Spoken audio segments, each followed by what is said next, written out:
الحمدللہ رب العالمین والصلاة والسلام علی سید المرسلین اما بعد فاعوذ باللہ من الشیطان الرجیم بسم اللہ الرحمن الرحیم الصلاة والسلام علیک یا رسول اللہ وعلی آلک واصحابک یا حبیب اللہ الصلاة والسلام علیک یا نبی اللہ وعلی آلک واصحابک یا نور اللہ۔ سرکار دو عالم نور مجسم صلی اللہ تعالی علیہ وآلہ وسلم کا فرمان عالی شان ہے، جس نے میرے ساتھ محبت اور میری طرف شوق کی وجہ سے مجھ پر صبح اور شام تین مرتبہ درود پڑھا، اللہ تبارک و تعالی اس کے اس صبح اور شام کے گناہوں کو معاف فرما دے گا۔ صلو علی الحبیب صلی اللہ تعالی علی محمد صلی اللہ علیہ وسلم۔ شان اولیاء کے سلسلے میں حاضر ہیں اور آج کا موضوع ہے تصوف اور قرآن و حدیث۔ جب ہم لفظ اولیاء استعمال کرتے ہیں تو عام طور پر ہمارے ذہنوں میں اولیاء کے ساتھ لفظ صوفیہ بھی آتا ہے، اور صوفیہ جو ہے یہ وہ ہیں کہ جو صاحب تصوف ہوتے ہیں، جو صاحبان تصوف ہیں، انہیں صوفیہ کرام کہا جاتا ہے۔ علم تصوف ایک باقاعدہ سائنس اور ایک باقاعدہ علم ہے، اور اس کا ثبوت قرآن اور حدیث سے ہے۔ یوں کہہ لیں کہ جیسے قرآن پاک کے مفاہیم کو سمجھنے کے لیے علم تفسیر ہے، اور حدیث مبارک کے مفاہیم کو سمجھنے کے لیے علم حدیث اور پھر اس کے اصول حدیث کا علم ہے، اسی طرح قرآن پاک کا وہ حصہ جس کا تعلق عمل کے ساتھ ہے اور عمل کو خوبصورت سے خوبصورت کرنے کے ساتھ ہے، اسے تصوف کہا جاتا ہے۔ تو گویا یہ ایک اصطلاح ہے جو اصطلاح اس خاص علم کے لیے وضع کی گئی۔ اب اس کے لیے مختلف الفاظ استعمال ہوتے ہیں، مختلف تعبیرات استعمال ہوتی ہیں۔ جیسے بعض اولیاء کرام سے پوچھا گیا کہ تصوف کیا ہے، تو انہوں نے ایک ہی لفظ کے اندر جواب اس کا دیا کہ تزکیہ نفس کا نام تصوف ہے۔ تزکیہ نفس کہ اپنے نفس کو ان تمام برائیوں اور رذائل اور بری خصلتوں سے پاک کر دیا جائے جو اللہ تعالیٰ کو ناپسند ہے، اور دل کو ان خوبیوں کے ساتھ، ان اخلاق کے ساتھ اور ان اچھائیوں کے ساتھ متصف کر دیا جائے جو اللہ تعالیٰ کو پسند ہے۔ تو خدا کی ناپسندیدہ صفات کو دل سے نکال دیا جائے، اور جو صفات خدا کو پسند ہیں انہیں اپنے دل میں جگہ دی جائے، اس کا نام تصوف ہے۔ تو اس کے لیے ایک لفظ تزکیہ نفس کا استعمال کیا جاتا ہے۔ بعض بزرگوں نے یہ فرمایا کہ تصوف اللہ کی سچی محبت کا نام ہے۔ اللہ تعالیٰ کی سچی محبت ہوگی تو عقیدہ بھی صحیح ہوگا، اللہ تعالیٰ کی سچی محبت ہوگی تو عمل بھی صحیح ہوگا، اللہ تعالیٰ کی سچی محبت ہوگی تو ظاہری اعمال بھی درست ہوں گے، اللہ تعالیٰ کی سچی محبت ہوگی تو باطنی اعمال بھی درست ہوں گے۔ تو اب اگر یوں کہہ دیا جائے کہ تصوف کیا ہے، تو اس کا جواب کہ تصوف اللہ تعالیٰ کی سچی محبت کا نام ہے، تو یہ کہنا بھی غلط نہیں ہوگا۔ اسی طرح بعض بزرگوں نے تصوف کی تعریف کرتے ہوئے فرمایا کہ دلوں کی صفائی کا نام تصوف ہے۔ دل پاک ہو جائیں اللہ کے غیر کی محبت سے،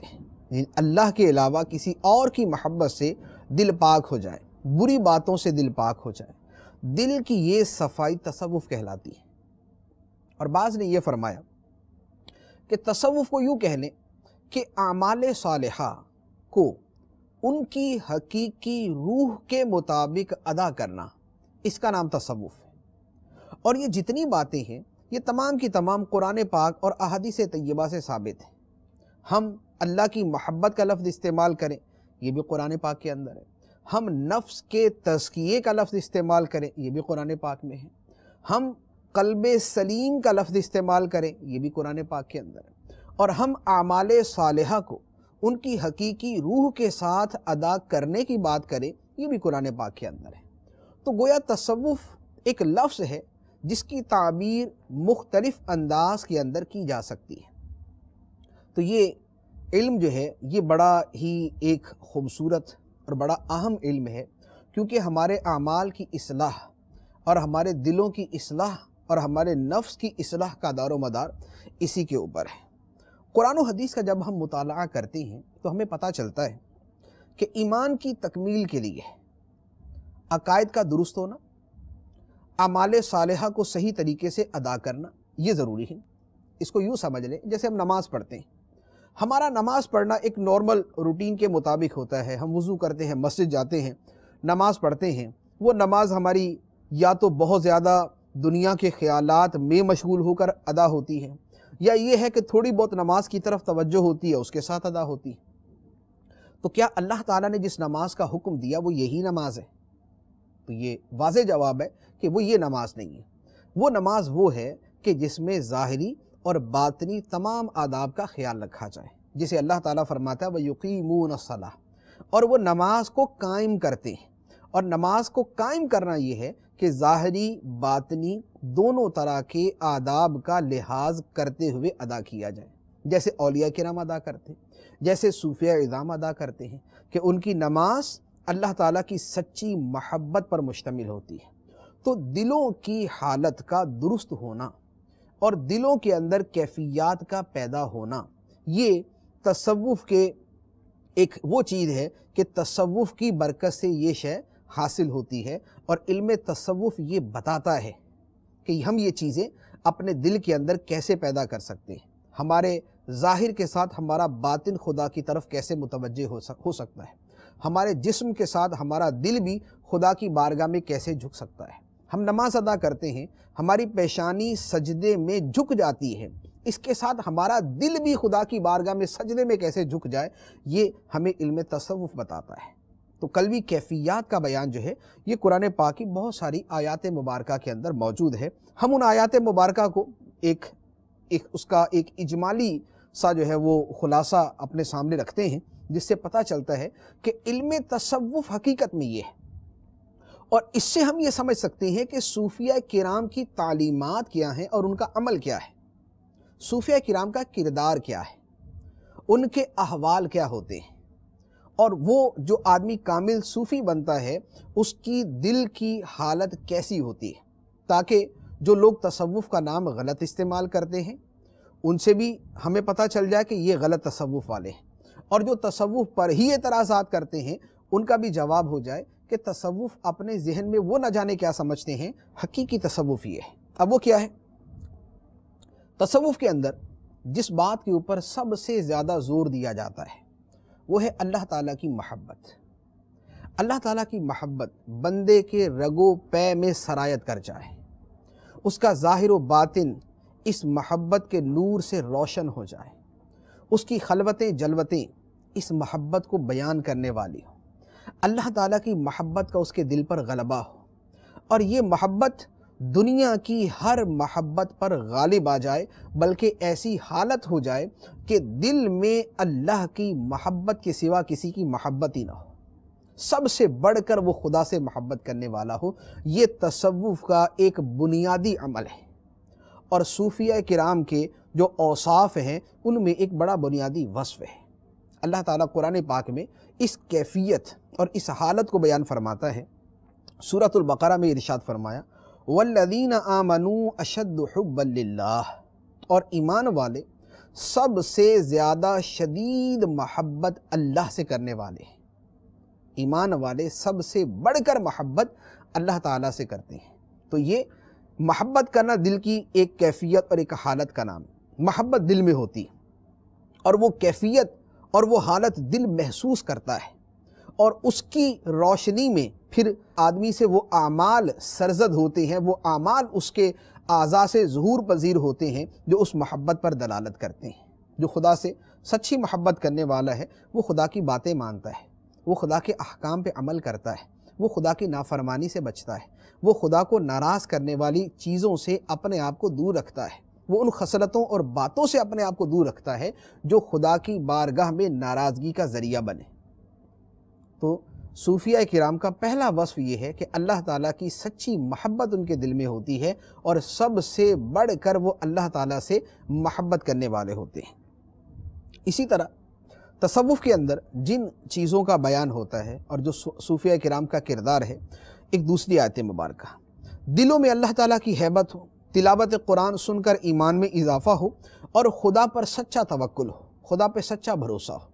سورۃ الانفال میں اللہ تعالیٰ ارشاد فرماتا ہے، انما المؤمنون الذین اذا ذکر اللہ وجلت قلوبہم وَإِذَا تُلِيَتْ عَلَيْهِمْ آيَاتُهُ زَادَتْهُمْ إِيمَانًا وَعَلَىٰ رَبِّهِمْ يَتَوَكَّلُونَ۔ مومن صرف وہ ہیں کہ جب اللہ کا ذکر کیا جائے تو ان کے دل اللہ کے خوف سے معمور ہو جائیں، اللہ کے خوف سے ان کے دل ڈر جائیں، اللہ کے خوف سے معمور ہو جائیں، اور جب ان کے سامنے اللہ کی آیتیں پڑھی جائیں تو ان کے ایمان میں اضافہ ہو جائے۔ وَعَلَىٰ رَبِّهِمْ يَتَوَكَّلُونَ، اور اپنے رب پر ہی وہ بھروسہ کرتے ہیں۔ تین اوصاف صوفیہ کرام کے اللہ تعالیٰ نے اس آیت مبارکہ میں بیان فرمائے۔ حقیقتاً تو مومنوں کے اوصاف ہیں۔ اب مومنوں میں جو باعمل اور کامل مومن ہے، ہم اسے صوفی کے لقب کے ساتھ تعبیر کرتے ہیں۔ فرمایا کہ ان کے دل اللہ کا نام سن کر ہیبت زدہ ہو جاتے ہیں، ان کے دلوں میں اللہ کا خوف بھر جاتا ہے، خدا کی عظمت جو ہے وہ ان کے دلوں کے اندر پیدا ہوتی ہے، اور دل اس ہیبت کے پیش نظر لرزیدہ ہو جاتے ہیں، لرزنے لگتے ہیں۔ اور جب قرآن کی آیتیں پڑھی جاتی ہیں تو قرآن کی آیتیں سن کر ان کے ایمان میں اضافہ ہو جاتا ہے، قرآن کے ساتھ ان کی محبت، قرآن کی طرف ان کی رغبت، اور قرآن کے ساتھ ان کا لگاؤ، اور قرآن کی تلاوت کا اشتیاق اور سننے کے ساتھ ان کی محبت ایسی ہوتی ہے کہ جب قرآن کی تلاوت کی جاتی ہے تو ان کے ایمان میں اضافہ ہو جاتا ہے اور وہ اپنے رب پر ہی بھروسہ کرتے ہیں۔ تو یہ اولیاء کرام کے اوصاف، اور یہ ہے علم تصوف۔ پھر تصوف کے اندر دلوں کی مزید جن حالتوں کی طرف توجہ دلائی جاتی ہے، اللہ تعالیٰ قرآن پاک میں ارشاد فرماتا ہے، ان الذین هم من خشیۃ ربهم مشفقون والذین هم بآیات ربهم یؤمنون والذین هم بربهم لا یشرکون والذین یؤتون ما آتوا وقلوبهم وجلة انہم الی ربهم راجعون اولئک یسارعون فی الخیرات وهم لها سابقون۔ سورۃ المؤمنون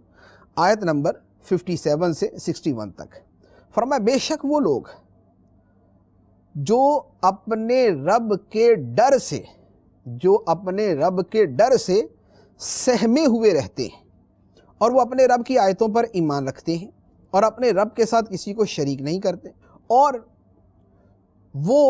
جو دیتے ہیں اللہ کی راہ میں جو خرچ کرتے ہیں وہ اس حال میں دیتے ہیں کہ ان کے دل خوف زدہ ہوتے ہیں اس بات سے کہ انہیں اپنے رب کی طرف لوٹ کر جانا ہے۔ یہ لوگ بھلائی کے کاموں میں جلدی کرتے ہیں اور بھلائی کے کاموں میں ایک دوسرے سے سبقت لے جاتے ہیں، دوسروں سے آگے بڑھ جاتے ہیں۔ یہ وہ اوصاف ہیں جو علم تصوف ہمیں سکھاتا ہے، جو صوفیہ کرام اور اولیاء کرام سکھاتے ہیں، اور جو ان کے اپنے کردار کے اندر شامل ہوتا ہے۔ وہ کیا؟ کہ اپنے رب کی خشیت سے اور اس کے ڈر سے سہمے ہوئے رہتے ہیں۔ گویا اللہ کا خوف اور خشیت ان کے دلوں پر سوار رہتا ہے، یہ خشیت ان پر حاوی رہتی ہے، یہ خشیت کی کیفیت ان پر طاری رہتی ہے، ایمان رکھتے ہیں، شرک سے بچتے ہیں۔ اب اگلی کتنی پیاری بات ارشاد فرمائی کہ اللہ کی راہ میں خرچ کرتے ہیں، راہ خدا میں خرچ کرتے ہیں، لیکن خرچ کر کے ان کے دلوں میں کوئی ریاکاری، کوئی فخر، کوئی غرور نہیں آتا کہ ہم نے اللہ کی راہ میں اتنا مال خرچ کر دیا، بلکہ وہ خرچ کرتے ہیں اس حال میں کہ ان کے دل ڈر رہے ہوتے ہیں، انہیں ڈر ہوتا ہے اس بات کا کہ ہم نے اللہ کی راہ میں دے تو دیا ہے، پتہ نہیں اب وہ مولا ہماری اس خیرات کو قبول کرتا ہے یا نہیں کرتا، وہ شرف قبولیت دیتا ہے یا نہیں دیتا۔ گویا نیکی کر کے بھی خدا سے ڈرتے ہیں، اعمال صالحہ کر کے بھی اللہ تعالیٰ سے ڈرتے ہیں کہ معلوم نہیں اللہ کی بارگاہ میں ہمارا عمل قبول ہوگا یا نہیں ہوگا۔ یہ ہے اولیاء کرام کا وصف، اور فرمایا کہ وہ نیکی کے کاموں میں جلدی کرنے والے ہیں۔ ان کے دلوں کی حالت ایسی نہیں ہوتی کہ نیکی کا کام آیا تو پہلے سوچتے ہیں، غور کرتے ہیں، پھر دل کرتا ہے، نہیں کرتا، نہیں، ایسا نہیں ہے۔ وہ فوراً نیکی کے کاموں کی طرف وہ سرعت کے ساتھ جانے کی کوشش کرتے ہیں اور جلد سے جلد نیکی کرنے کی کوشش کرتے ہیں، نہ کوئی چھوٹی نیکی کو ضائع ہونے دیتے ہیں، نہ کسی بڑی نیکی سے اپنا منہ پھیرتے ہیں۔ چھوٹی ہے بڑی ہے، وہ نیکی میں چھوٹی بڑی کو دیکھے بغیر اس لیے اس کو کر لیتے ہیں کہ خدا کی رضا کا ذریعہ ہے۔ ہر نیکی خدا کا قرب دلاتی ہے، ہر نیکی پہ خدا خوش ہوتا ہے۔ یہ نیکی انہیں خدا کے قریب کر دے گی، ان کی محبت انہیں مجبور کرتی ہے۔ جو اللہ تعالیٰ کے ساتھ ان کا دل کا لگاؤ ہے، جو ان کے دلوں کے اندر اللہ تعالیٰ کی سچی محبت ہے، وہ انہیں مجبور کرتی ہے کہ خدا کی بارگاہ تک خدا کے قرب دلانے والے ہر کام کو وہ کریں، ہر نیکی پر وہ عمل کریں۔ تو وہ سرعت کے ساتھ نیکیاں کرنے والے ہیں۔ بھلائی کا کوئی کام ہو، خواہ اس کا حقوق اللہ سے تعلق ہے یا حقوق العباد کے ساتھ، وہ اسے کرنے کی طرف دوڑتے ہیں۔ وَهُمْ لَهَا سَابِقُونَ،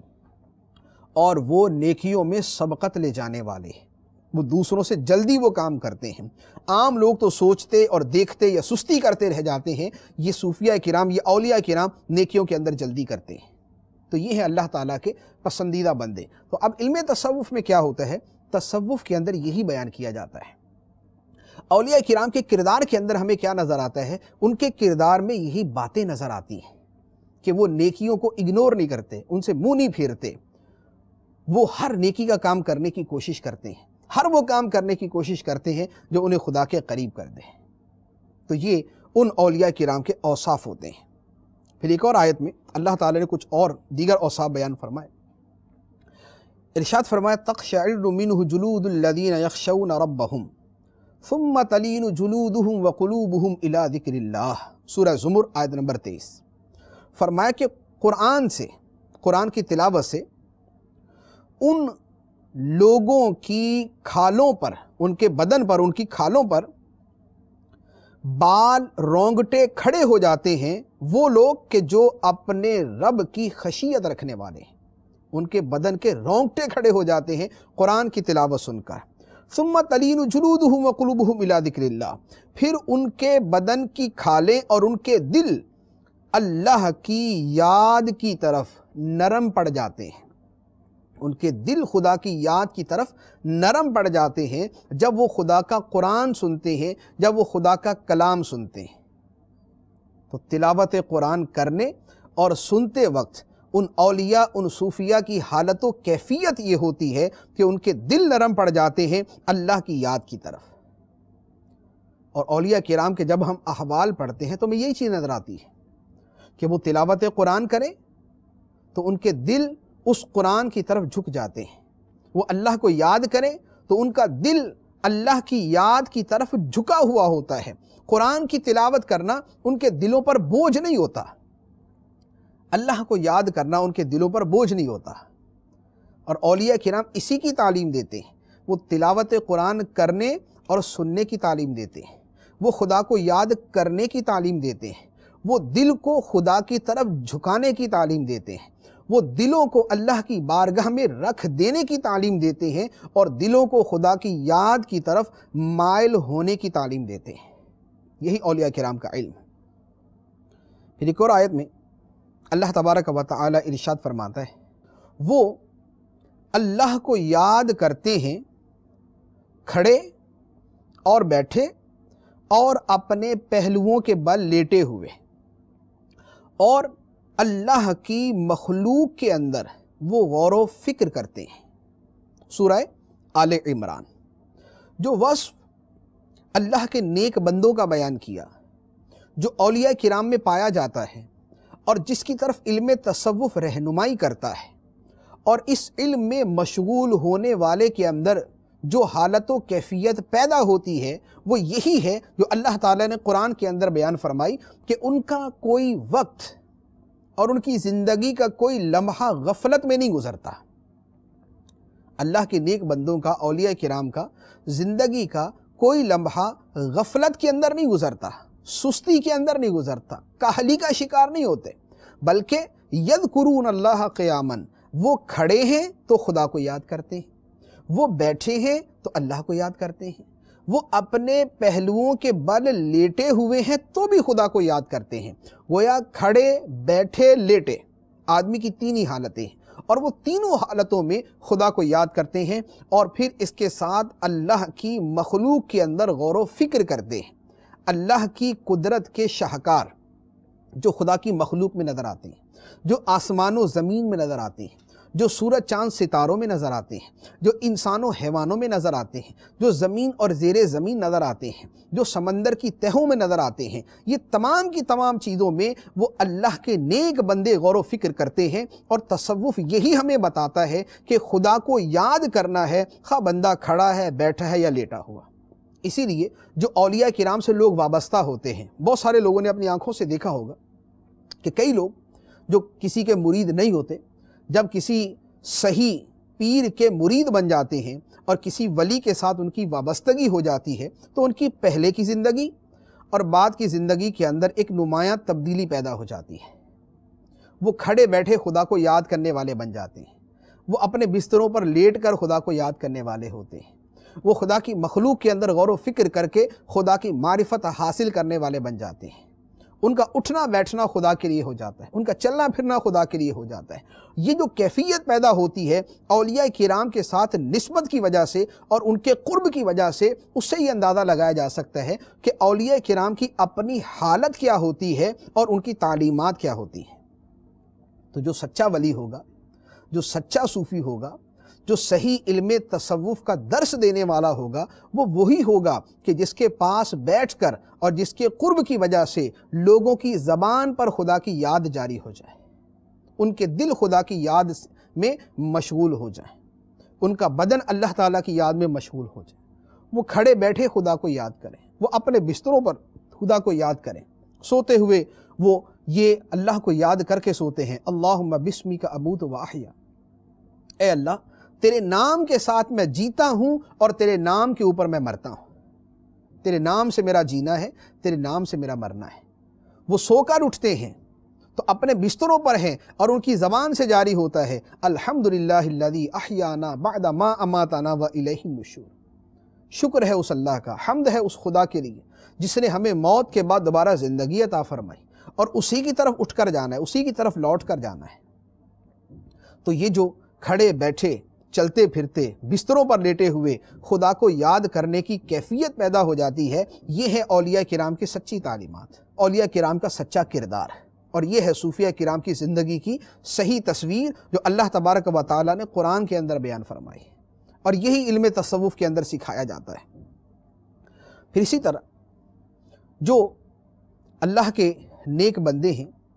اللہ تعالیٰ نے ایک حکم اپنے محبوب علیہ السلام کو دیا اور آپ کی وساطت سے آپ کی امت کو دیا، اور اولیاء کرام اپنی تعلیمات کے ذریعے یہی چیز سکھاتے ہیں۔ وہ کیا؟ اللہ تعالیٰ فرماتا ہے وَاذْكُرِ اسْمَ رَبِّكَ وَتَبَتَّلْ إِلَيْهِ تَبْتِيلًا، اور اپنے رب کے نام کو یاد کر اور سب سے ٹوٹ کر اسی کا ہو جا۔ اپنے رب کے نام کو یاد کر اور سب سے ٹوٹ کر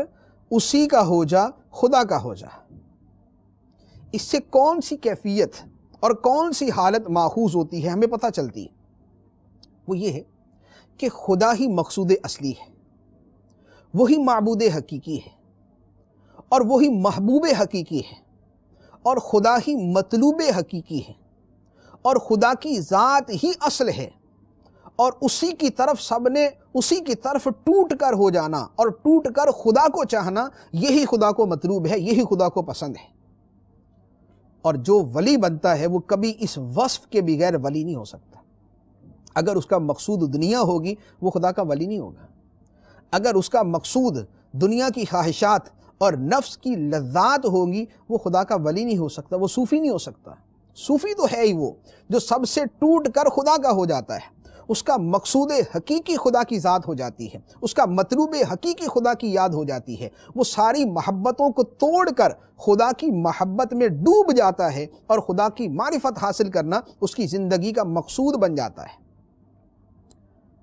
اور تصوف کی جتنی کتابیں پڑھ لیں وہ ساری یہی بتاتی ہیں، وہ اخلاص کی صورت میں بتائیں گی تو یہی کہ عمل صرف خدا کے لیے ہو، وہ توکل کی بات کریں گے تو اس کا مطلب یہی ہوگا کہ کسی اور پر بھروسہ نہیں، خدا پہ بھروسہ کرنا ہے۔ وہ صبر کی بات کریں گے تو یہی کہیں گے کہ صبر اللہ کا جو حکم ہے، جو اس کا فیصلہ ہے، اس کے اوپر راضی رہنا ہے۔ نعمت ہے تو خدا کا شکر ادا کرنا ہے، کسی سے محبت کرنی ہے تو خدا کی خاطر کرنی ہے، یعنی اللہ تعالیٰ کی ذات ان کا مقصود اصلی اور زندگی کا محور و مرکز بن جاتا ہے۔ خدا کی رضا، خدا کی محبت، خدا کی خوشنودی، اس کا قرب، اس کی معرفت، اس کی رضا حاصل کرنا، یہ علم تصوف کا خلاصہ کلام ہے، یہ صوفیہ کرام کی تعلیمات کا خلاصہ ہے، اور یہ ان کی زندگی کا خلاصہ ہے، یہ ان کے کردار کا خلاصہ ہے کہ سب سے ٹوٹ کر خدا کے ہو جا، وَتَبَتَّلْ إِلَيْهِ تَبْتِيلًا، اور سب سے ٹوٹ کر اسی خدا کا ہو جا۔ پھر تصوف کے علم تصوف کے اندر جو چیزیں سکھائی جاتی ہیں، بلکہ یوں کہہ لیں کہ تصوف میں سب سے زیادہ جو لفظ استعمال ہوتا ہے اس کے بارے میں وہ بھی قرآن پاک کی آیت سے ماخوذ، وہ کیا؟ سورۃ العنکبوت آیت نمبر 69، اللہ تعالیٰ نے ارشاد فرمایا وَالَّذِينَ جَاهَدُوا فِينَا لَنَهْدِيَنَّهُمْ سُبُلَنَا وَإِنَّ اللَّهَ لَمَعَ الْمُحْسِنِينَ، اور وہ جو ہمارے بارے میں مجاہدہ کرتے ہیں، جو ہمارے بارے میں مجاہدہ کرتے ہیں، کوشش کرتے ہیں، لَنَهْدِيَنَّهُمْ سُبُلَنَا، تو ہم انہیں اپنے راستوں کی ہدایت دے دیتے ہیں، ہم انہیں اپنے راستے دکھا دیتے ہیں، اور بے شک اللہ محسنین کے ساتھ، احسان کرنے والوں کے ساتھ۔ اس آیت مبارکہ میں جو بات بیان فرمائی، سارے کا سارا تصوف یہ ہے، صوفیہ کرام بتاتے ہی ہیں، وہ کرتے ہی ہیں، وہ کیا ہے؟ مجاہدہ کرنا۔ مجاہدہ کرنا ہے اپنے نفس کے ساتھ، مجاہدہ کرنا ہے اپنی خواہشات کے مقابلے میں، مجاہدہ کرنا ہے اپنے نفس کی لذات کے مقابلے میں، اور یہ مجاہدہ کیوں کرنا ہے؟ فینا، اللہ کی رضا کے لیے، خدا کا قرب پانے کے لیے، اس کی رضا حاصل کرنے کے لیے، اس کی خوشنودی کو حاصل کرنے کے لیے۔ اور اللہ تعالیٰ فرماتا ہے کہ جو یہ کرتا ہے، جو ہمارے بارے میں مجاہدہ کرتا ہے، کوشش کرتا ہے، لَنَهْدِيَنَّهُمْ سُبُلَنَا، تو ہم اپنے راستے اسے دکھا دیتے ہیں، اپنے راستوں کی رہنمائی اسے عطا کر دیتے ہیں۔ تو علم تصوف سارے کا سارا یہ ہے کہ خدا تک پہنچنے کا راستہ کیا ہے، اللہ کی بارگاہ تک جانے کے جو راستے ہیں، ان راستوں تک رسائی کیسے حاصل ہوتی ہے، اور ان راستوں کے اوپر کیسے چلا جاتا ہے، اور ان راستوں پر چلتے ہوئے خدا کا قرب کیسے حاصل کیا جاتا ہے۔ تصوف سارے کا سارا اسی لفظ مجاہدہ کے ارد گرد گھومتا ہے۔ تو گویا یہ مجاہدہ کرنا، یہ سب سے ٹوٹ کر خدا کا ہو جانا، یہ صبح و شام خدا کو یاد کرنا، یہ اٹھتے بیٹھتے خدا کو یاد کرنا، یہ کھڑے بیٹھے خدا کو یاد کرنا، یہ بستروں پر لیٹے ہوئے خدا کو یاد کرنا، یہ ہے سارا تصوف، اور یہی تصوف کی روح اور اس کا خلاصہ ہے۔ پھر صوفیہ کرام اور اولیاء کرام، ایک اور بات جس کے اوپر یہ بہت زیادہ محنت کرواتے ہیں، مشقت کرواتے ہیں، اور جو مجاہدہ کیا جاتا ہے وہ بھی اسی مقصد کے لیے۔ وہ مقصد کیا ہے؟ وہ اللہ تعالیٰ نے قرآن پاک میں بیان فرمایا، ارشاد فرمایا قد افلح من تزکا وذکر اسم ربہ فصلی، فلاح پا گیا، کامیاب ہو گیا، کون؟ من تزکا، وہ جو پاکیزہ ہو گیا، کامیاب ہو گیا، فلاح پا گیا وہ جو پاکیزہ ہو گیا، اپنے رب کے نام کو یاد کیا، پھر نماز پڑھی۔ اور دوسری آیت میں ارشاد فرمایا سورۃ الشمس کے اندر، فرمایا قد افلح من زکاہا وقد خاب من دساہا، کامیاب ہو گیا وہ جس نے اپنے نفس کو پاک کر لیا،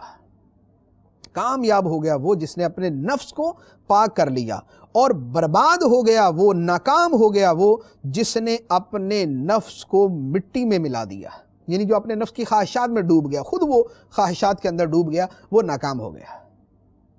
تو تزکیہ نفس، نفس کو گناہوں، گندگیوں، آلودگیوں، بری خصلتوں، بری عادات سے، برے اوصاف سے اور رذائل سے پاک کرنا، اسی کا نام تصوف۔ مجاہدے اسی لیے کروائے جاتے ہیں۔ اولیاء کرام اپنے جو ان کے پاس راہ سلوک طے کرتے ہیں، جو ان کے پاس رہ کر اپنے دل کی اصلاح کرتے ہیں، وہ اولیاء کرام ان کو بتاتے ہی ہیں کہ تکبر کی علامات یہ ہیں، ان سے بچنا یوں ہے، حسد کی علامات یہ ہیں، ان سے بچنے کا طریقہ یہ ہے، بغض اور کینہ اسے کہتے ہیں اور اسے بچنا یوں ہے، اور پریکٹیکلی ان چیزوں سے ان کو بچانے کے طریقے بتا کر اپنی زیر نگرانی انہیں ان گناہوں سے بچاتے ہیں۔ پھر صبر یہ ہے اور اس پر عمل یوں کرنا ہے، شکر یہ ہے، شکر ادا یوں کرنا ہے، اخلاص یہ ہے اور اخلاص کے ساتھ عمل یوں کرنا ہے، توکل یہ ہے اور خدا پہ توکل یوں کرنا ہے، رضا بالقضاء یہ ہے اور اس پر عمل یوں کرنا ہے۔ پھر یہ جو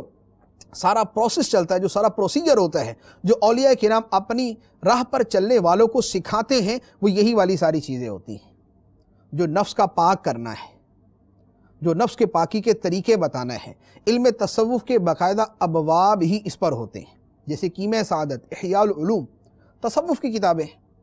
ان میں کیا ہے؟ ان کے اندر یہی تصوف بیان کیا گیا کہ تزکیہ ہے کیا، دل کے برے اوصاف ہیں کیا، اور ان دل کے برے اوصاف سے پاک ہونے کا طریقہ کیا ہے، اچھے اوصاف کیا ہیں، اور ان اچھے اوصاف سے اپنے دلوں کو مزین کرنے کا طریقہ کیا ہے۔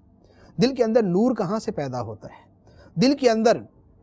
ایمان کی نورانیت کیسے آتی ہے، دل کے اندر ایمان کی روحانیت کیسے آتی ہے، دل ایمان کی مٹھاس کو کیسے محسوس کرتا ہے، دل کی کیفیات کے اندر تبدیلی کیسے پیدا ہو جاتی ہے، دل خدا کی رضا پہ راضی کیسے ہو جاتا ہے۔ یہ جو سارے کا سارا تزکیے کا عمل ہے، جو مجاہدے کی سیڑھیاں چڑھوا کر اور جو مجاہدے کے راستے پر چلا کر کیا جاتا ہے، اسی کا نام تصوف ہے، اور یہی علم تصوف میں بیان ہوتا ہے۔ یہی اولیاء کرام کا کردار ہے اور یہی ان کی تعلیمات ہوتی ہے، اور یہ ہے وہ شے